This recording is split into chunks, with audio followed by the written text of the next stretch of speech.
Hi, everybody. This is Betsy Wurzel, host of Chatting with Betsy on Passionate World Talk Radio. Jeanne White is the producer and writes the blog. Please read the blog. And I want to make a public service announcement before I introduce my guest. This is September, as everyone knows. It is World Alzheimer's Awareness Month, and September 21st is World Alzheimer's Awareness Day. And I know as a past caregiver, I didn't need a month. I lived it every day. But this announcement is for the public, for those who aren't aware. And I suggest for everyone to learn about Alzheimer's and other dementias because nobody is immune to it. I am so excited about my next guest, my guest tonight. We have fun chatting with Betsy. No seriousness here. I met my guest through a friend of mine on another support group.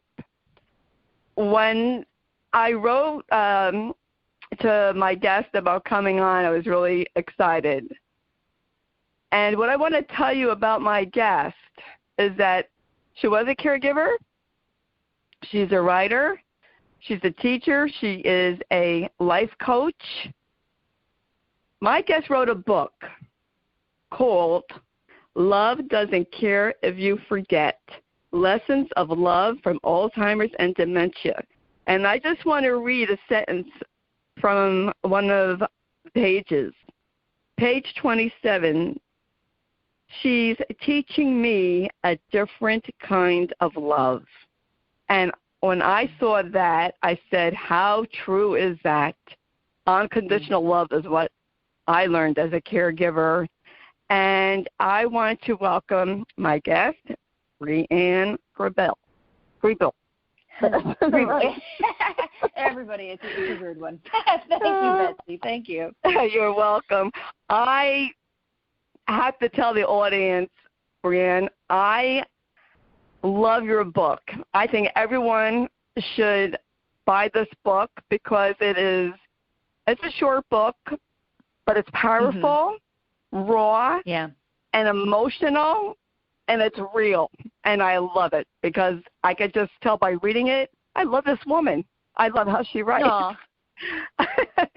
And I really, you're welcome. I'm glad you sent me the copy through the email because I'm glad I was able to read it before our interview.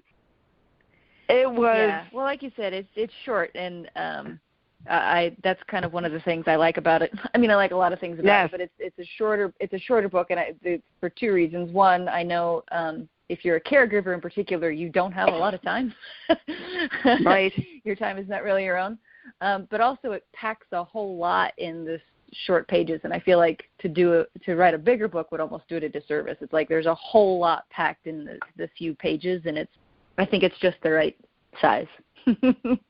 Oh, I do. I loved it because even though I'm not a caregiver anymore, my time is still limited. It was fast reading, and it was emotional. When you were talking about your mom and the changes, and your mom was giving you the mean, look, and she was angry, I thought of my mother-in-law because my husband's mom had Alzheimer's. And I remember her giving that mean look, and my mother-in-law was a wonderful woman.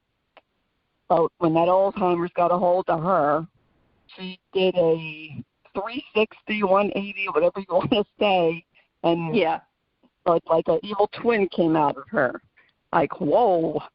And you're right. It's you learn a different kind of love. And I want to ask you, Brianne, I know why you wrote the book, but can you tell the audience why you wrote that book? Yeah, well, thanks for asking. You're welcome.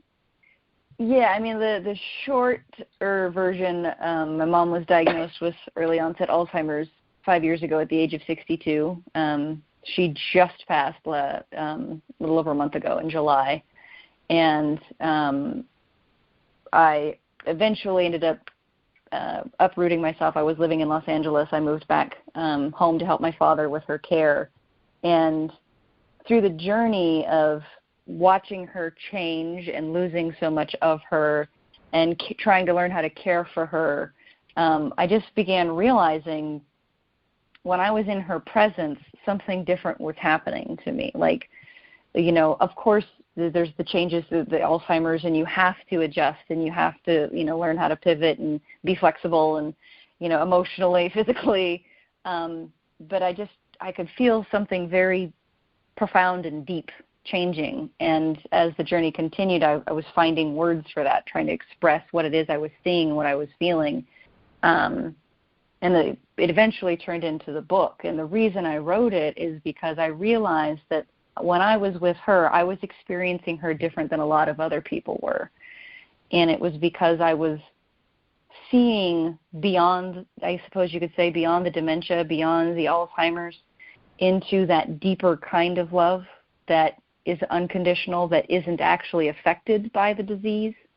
Like, I could find pieces of her that weren't affected by her memory loss or her cognition problems.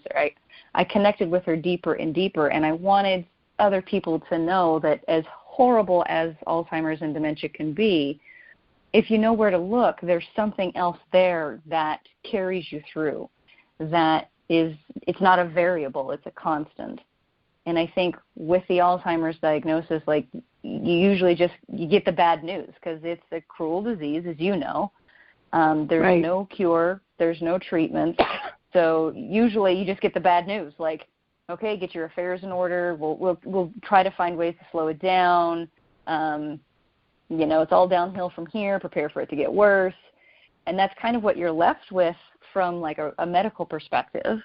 And a lot of other people around you don't know how to deal with it or how to help you because it's such a difficult experience that a lot of people just they don't know how to help. So I wanted to offer this book to the world for those who are going through this as kind of like, there's another place to look. There is actually something really beautiful. There's the ugly too. Don't get me wrong. I don't sugarcoat anything in the book. Right. But I want people to know, like, yes, it sucks. Yes, there's going to be challenges. Yes, there's going to be struggles, and there's something beautiful on offer, and it's always there. So it's a book about hope in a very dark situation. That's beautiful. I love you, Brianne. Thank you. I love you too. I just love, like, when I read the book, and folks, I just want to tell you that Brianne and I never met each other. This is the first time we're talking to each other. Yeah, we're back and forth a little bit. But, yeah. Right.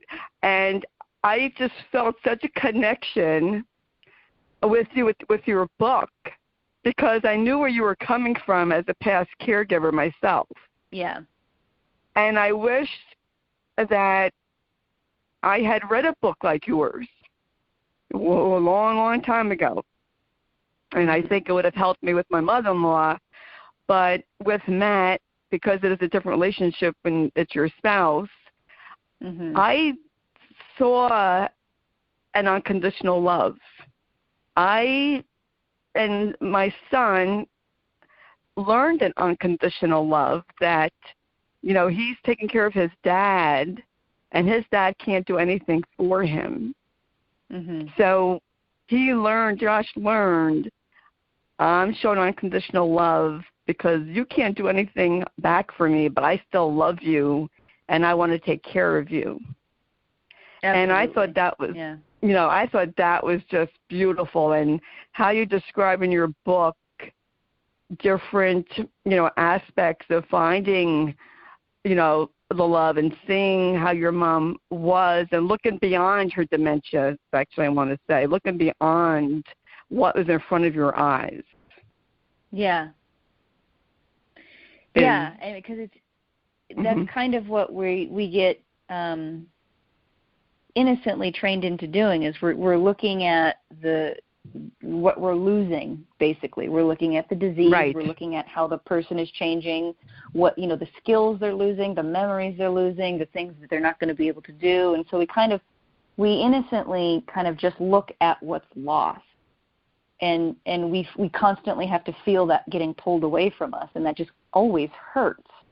And so what I found is that when you look at, but still what's left, what can't actually be taken away, that's actually where the strongest love is. That's where the strongest connection is. And it was fascinating to me that through the course of my mom's disease, I felt closer and closer to her every single day. And we already had a pretty good relationship. I was already pretty close with her. That's beautiful. I'll go ahead. I'm in New Jersey. It's like in the 80s, but you gave me goosebumps because I love what you're saying because it's so true, Brianne. And I have a quote that any dementia can rob the brain, but it cannot rob the heart of love. The heart knows love. Yeah. And it doesn't forget love. And that's what I was thinking the whole time I was reading your book. This is what I've been saying to people, and I'm glad that you agree with me. 100%. You found that. 100%. I think I forget how I worded it in the book, but it was something along the lines of, like love, it doesn't exist in the brain. It doesn't exist in the mind. It can't leave when we lose memories, when we lose, like love doesn't exist in the physical body, so it's not lost when the body starts to deteriorate. Like those things, like you're absolutely allowed to feel the pain and the struggle and the grief that comes along with that. I don't think you should deny those feelings at all. I just, like I said earlier, it's like I want to let you know, and there's something else too. There's something else too, and that it's a saving grace, really. It was for me. Yes. And that took me a long time to learn this, Brianne. It was about the 4th or 5th year that it sunk into my thick head. I'm a slow learner sometimes, that my emotions, my energy was affecting my husband. Mm-hmm, and the light went on finally. When I get anxious or upset, he's going to get upset. If I lose my patience and I yell, then he gets, more agitated. And you really have to catch yourself. And the caregiver, and nobody's perfect, so there's no perfect caregiver out there that, it happens. But, yeah, the energy, the love was there. Matt used to tell me, he called me Booby. He used to say, Booby, you're the best. And, Aww. He would thank me, and you're beautiful. And then the next sentence, he would be, I'm blank, blank. He cursed me out, Josh out, and we don't do anything. So I had to tell Josh, just laugh it off. Don't take it personal. Did you at first take it personal when your mother would curse at you? You can't not. I feel like as much as I saw about that unconditional love and really understanding that deeper connection, I'm still a human being that has preferences and opinions, and I would prefer that my mom didn't, call me a blank blank. And right. I would say I was pretty good at letting it pass through, right? Like, it was interesting. The more kind of that she got emptied, in a way I got emptied too, and not in a sad way, but like that need for her to be a certain way kind of got drained from me, and the need for her to remember me, or the need for her to behave a certain way. And so a lot of times when I was in her presence, like I was more empty and then just present with her. And so when she was in those kinds of moods and she was angry with me and so cruel, a lot of times it could pass through me, and I could just say, okay, and oh yeah, I know, and you must be upset, and I could really be there. But that doesn't mean it was all the time. There are plenty of times it would stick and just pierce me, and I would have myself a good cry. And, you know, I think it's really important to acknowledge whatever it is you're feeling. Like, you know, you might have to step out of the room for a minute, or, you know, ask for help from somebody, or whatever it is. You know, you find ways to show up however you need to show up in the moment, but I don't think it does anybody any good to push those things down or ignore them or pretend they don't exist. I'm a huge advocate for letting that feeling come out, have its way with you, do its thing, and then I feel like it's even easier to move on. It's like if you acknowledge that grief or that anger, that frustration, you know, let it do its thing, and it passes. Like, I think it's kind of like weather. The storm comes in, it ravages, you know, blows things over and, you know, causes problems, and then it's gone, and then you can carry on with your day or your you know, whatever you need to do, your task, or getting on with your life, or, you know, taking care of them, whatever it is. Yeah. Yes, I agree. I have said this long ago. You know, you need to acknowledge your feelings, validate them, and then, you know, move along. And there are feelings that, you know, are going to pop up. I have to ask you this, Brianne, because you are a life coach. So did you find that helped you with your mother's journey if you weren't a life coach, because you already, you know a lot of things about feelings and how to deal with them? Yeah, I can't imagine it hurt. It's really impossible to know, you know, had I not studied what I'd studied and trained in the ways I've trained and been mentored by the people who have mentored me. It's hard to say how the experience would have been without all of that. I can only speculate. But I can't imagine. It feels like it could only have helped.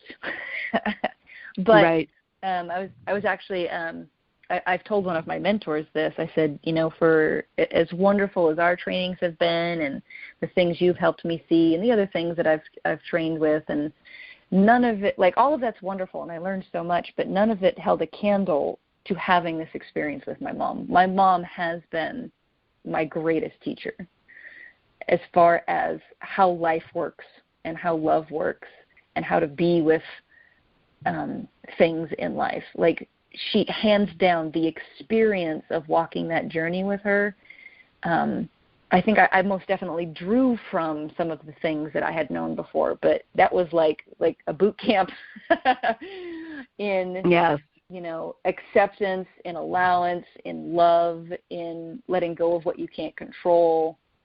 You know, it really felt like you were going to learn these things or you were going to suffer even harder. And so something in me, whatever it was, just went like, okay, I'm here for this. Let's do this. Yes, that's true. I found in my own journey with Matt, I learned a lot of life's lessons. My son learned a lot of life's lessons.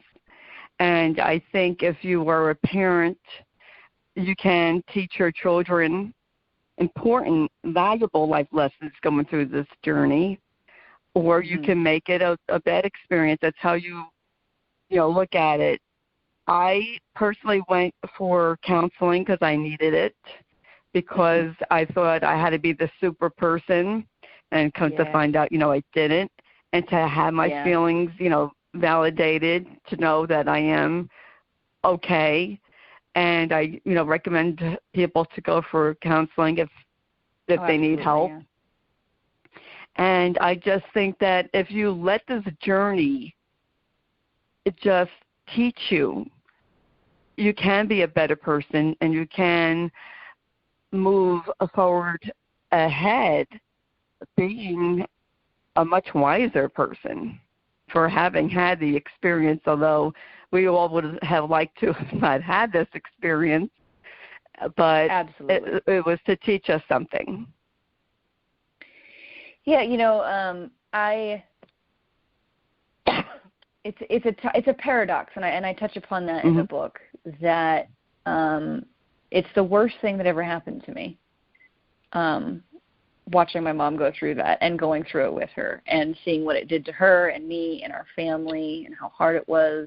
worst thing I've ever experienced to this date. I don't know how many years I got left. I hope I don't experience anything this hard again, but who knows? Life can throw some real serious curveballs at you.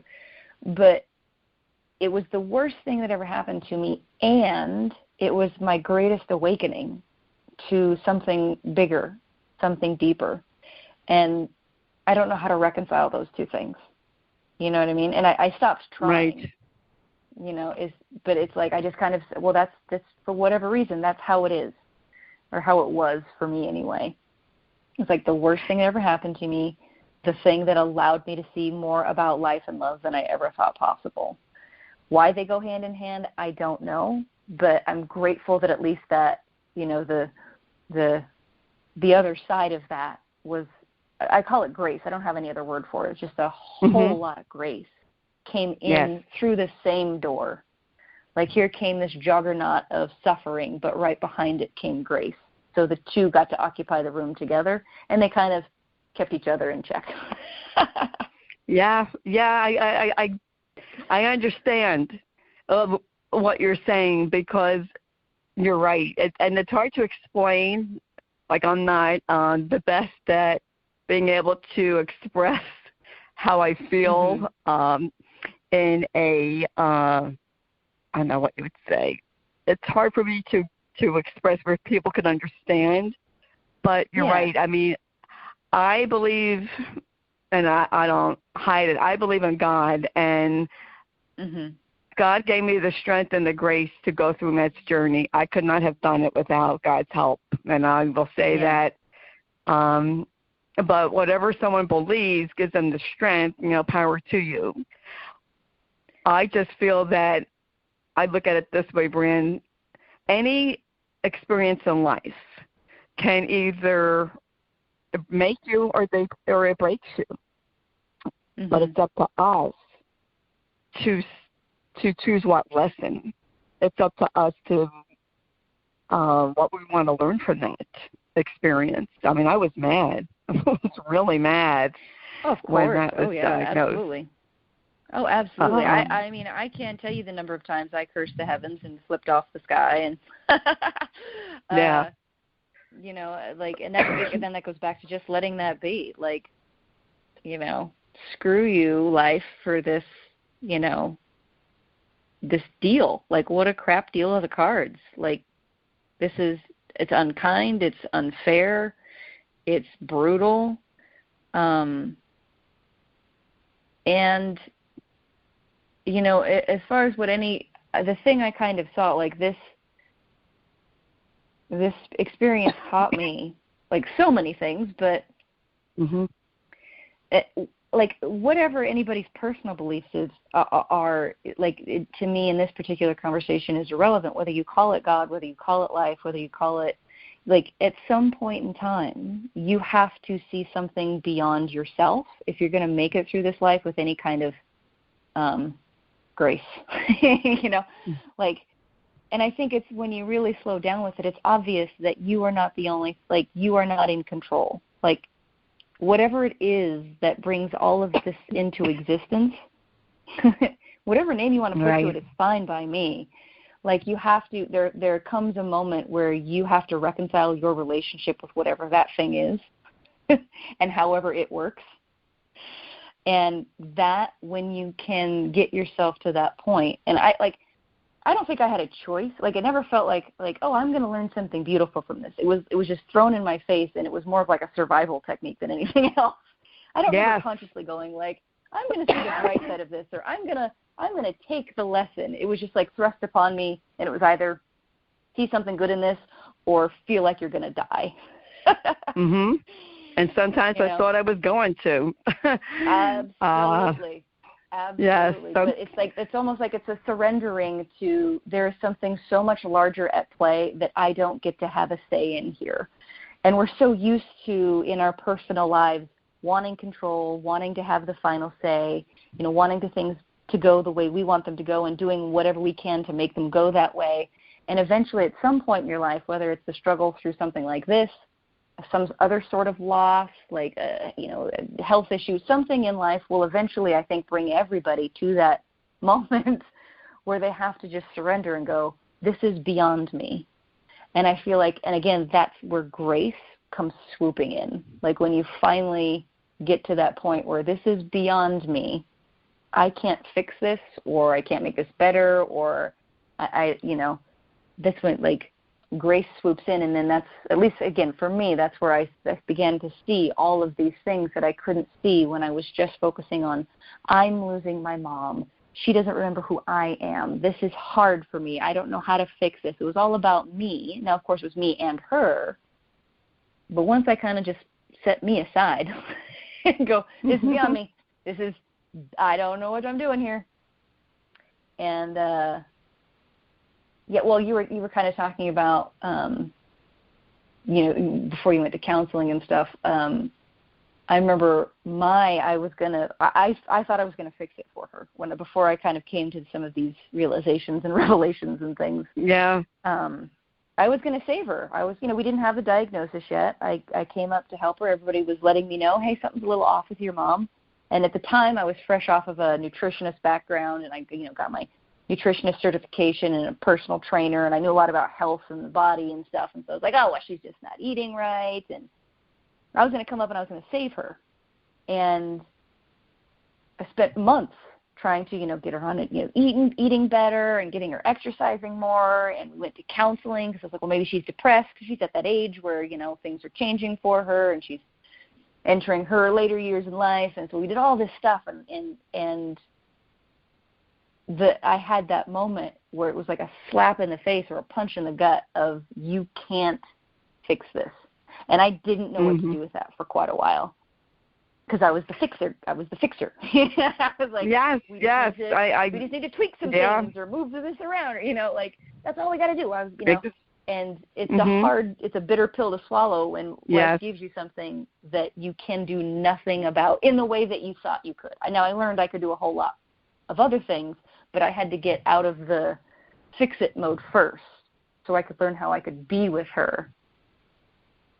And really see her and be present with her. Yeah. Yes, I loved what you said, Brianne. There's so many things that you had to get out of your own way. Caregivers, we do need to get out of our own way a lot of times. We want to fix things. We want to fix our loved one. We can't. It is a bitter pill to swallow. I used to be a licensed practical nurse. I wanted to fix Matt. Yeah. Couldn't fix Matt, and that's really, I couldn't fix his mother-in-law. I couldn't fix my dad. This is really difficult to accept that there are things in life, that situations we can't fix. So then what do we do? What do we do with a situation we can't fix? You either accept it and do what you can to make that person feel loved and secure, or you don't accept it, and you're just going to make life harder for yourself. And this is what I had to come to terms with. Yeah. Well, it's a beautiful question of, if I can't fix it, well, then what can I do? That is a beautiful question. I can't, I wish that everybody would just read my book and they could see things how I saw them, and then they would find this, beautiful wide open space. And, a book can only do so much, and, another human can only do so much. But if you can open yourself up to that question of, how can I show up? If it's not going to go this way that I want it over here, what's still possible? If I can't make them better, how can I be here for them? And in answering those questions, you'll get tailor-made answers to those questions when you really, truly, genuinely ask them of yourself. It's an inward question. There's no answer out there that, nobody's going to come up behind you and go, this is exactly what you're going to do. But the exploration of the question, it opens doors. And you can look and go, well, maybe here, and maybe this is. And it allows that other person actually to answer those questions. Obviously, again, not directly. But like I say, when I said my mom was my greatest teacher, it was really, I would just be with her, and I would just see, without my fix-it eyes on, my glasses where they're like, how am I going to fix this? When I take those off and I could just see her, I would learn things. I would see things. I would notice, when I do this, this happens. So let me adjust. Like she says that, but she means that. Oh, I can hear that now because I wasn't trying to make sense of the specifics of what she was saying. I was kind of in tune with her in a different way. And so life will teach you. Like that thing that's bigger than you that you can't control, it also will help you. But again, it's like, you got to get out of the way. Yes, that's what I say. Oh, Brianne, I could talk to you forever. The time goes by so fast. Thank you. Where can people purchase your book and get in touch with you? Oh, yeah, thank you. The book, you can find it on Amazon if you just search for Love Doesn't Care If You Forget. If you want a signed copy, you can order from my website, loveanddementia.com. The book is available there, and I send those out with my own signature and usually a personal little note. And I am on social media on Facebook and Instagram. Just Brianne Grebil are my handles for both of those. So. Oh, thank you, Brianne. I would love for you to come back, and we could have so much to discuss, like we were talking about before. And you're also a life coach. So, if somebody wanted you as a life coach, would they still contact you at the medias that you just said? Yeah, those social media are great. I have another website that's for personal coaching, and that's just BrianneGrebil.com. But the social media handles, I kind of talk about the book and coaching and life, and I kind of throw everything on there. Oh, okay. That's great. I thank you for being my guest. Folks, I would definitely get this book. It's be a gift for yourself, and holidays are coming up. I would give it to a caregiver, especially if it's a daughter. Oh, yes. But it doesn't matter. You could give it to your son, your mom, whoever. It's universal, and it really speaks to the core of your heart. I mean, I was crying reading this book. God, I am an emotional person, but I found myself even giggling at some of the things, and I just could relate. You're so flattering. I just want to carry you around everywhere. And when somebody asked me about my book, I was like, talk to Betsy. That's right. Send them my way. I just really excited about it. I get so excited about, what I'm going to talk about that sometimes I goof up my intro. That's okay. I think it's delightful. You're so wonderful, Betsy. I'm so grateful you asked me to be on this. Well, you're welcome. I'm glad you accepted. I say I'm not polished. I am who I am. So. And it's perfect. Thank you. Thank you very much. If you missed any of this podcast, you can listen to it, and I would suggest to subscribe. It's for free. Chatting with Betsy on Google, Amazon Alexa, Spreaker, Spotify, Apple, wherever you hear podcasts. This is where you will hear Chatting with Betsy. And read the blog to get the information of how you can get in touch with Brianne, and also how to purchase her book. And I just think you make the world a better place, Brianne. And you're the sweetest. Oh, thank you. And I really want you to come back probably next month. And I'd love to. And we could discuss something. I mean, a life coach, folks, you know what? Brianne was a life coach and had difficulties with her mom's journey. It's universal. Everybody finds this a difficult journey, and you're not alone. And I want you all to know you're not alone. I have a group, #Kick Alzheimer's Ask Movement. I created it for people so they wouldn't be alone like I was, to help you navigate the waters. Come get educated. You don't have to have a loved one. You could be a past caregiver. You don't even have to be a caregiver. But just come and educate yourself and support other people. Yeah, and I just want to say, in a world where you could be anything, be kind, shine your light bright, and have a happy, safe Labor Day weekend holiday. So until we chat again, this is Betsy Wurzel, host of Chatting with Betsy at Passion World Talk Radio. Bye-bye now.